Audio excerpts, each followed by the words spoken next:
بسم اللہ الرحمن الرحیم۔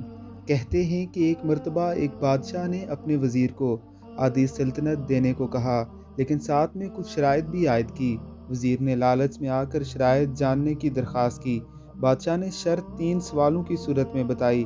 سوال نمبر 1، دنیا کی سب سے بڑی سچائی کیا ہے؟ سوال نمبر 2، دنیا کا سب سے بڑا دھوکہ کیا ہے؟ سوال نمبر 3، دنیا کی سب سے میٹھی چیز کیا ہے؟ بادشاہ نے اپنے وزیر کو حکم دیا کہ وہ ان 3 سوالوں کے جواب ایک ہفتے کے اندر اندر بتائے، بصورت دیگر سزائے موت سنائی جائے گی۔ وزیر نے سب سے پہلے دنیا کی بڑی سچائی جاننے کے لیے ملک کے تمام دانشوروں کو جمع کیا، ان سے سوالات کے جوابات مانگے۔ انہوں نے اپنی اپنی نیکیاں گنوائی، لیکن کسی کی نیکی بڑی اور کسی کی چھوٹی نکلی، لیکن سب سے بڑی سچائی کا پتہ نہیں چل سکا۔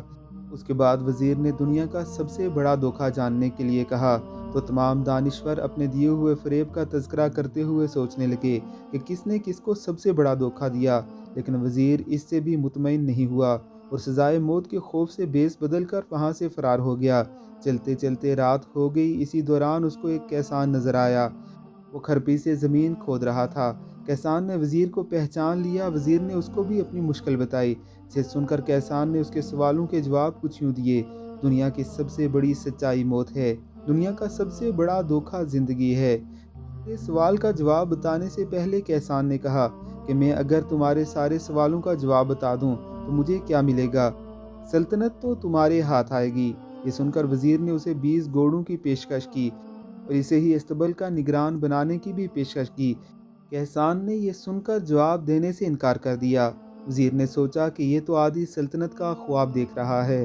وزیر جانے لگا تو کیسان بولا کہ اگر بھاگ جاؤ گے تو ساری زندگی بھاگتے رہو گے اور بادشاہ کے بندے تمہارا پیچھا کرتے رہیں گے، اور اگر پلٹو گے تو جان سے مارے جاؤ گے۔ یہ سن کر وزیر رک گیا اور کیسان کو آدھی سلطنت کی پیشکش کی، لیکن کیسان نے اسے لینے سے بھی انکار کر دیا۔ اتنے میں کتا آیا اور پیالے میں رکھے ہوئے دودھ میں سے آدھا پی کر چلا گیا۔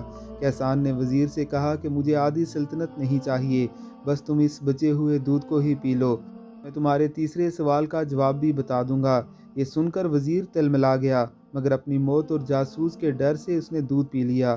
وزیر نے دودھ پی کر کیسان کی طرف دیکھا اور اپنے سوال کا جواب مانگا تو کیسان نے کہا کہ دنیا کی سب سے میٹھی چیز انسان کی غرض ہے، جس کے لیے وہ ذلیل ترین کام بھی کر جاتا ہے۔ حکمت بری کہانی آپ کو کیا سبق دیتی ہے؟ ہمیں کمنٹ باکس میں ضرور بتائیے گا۔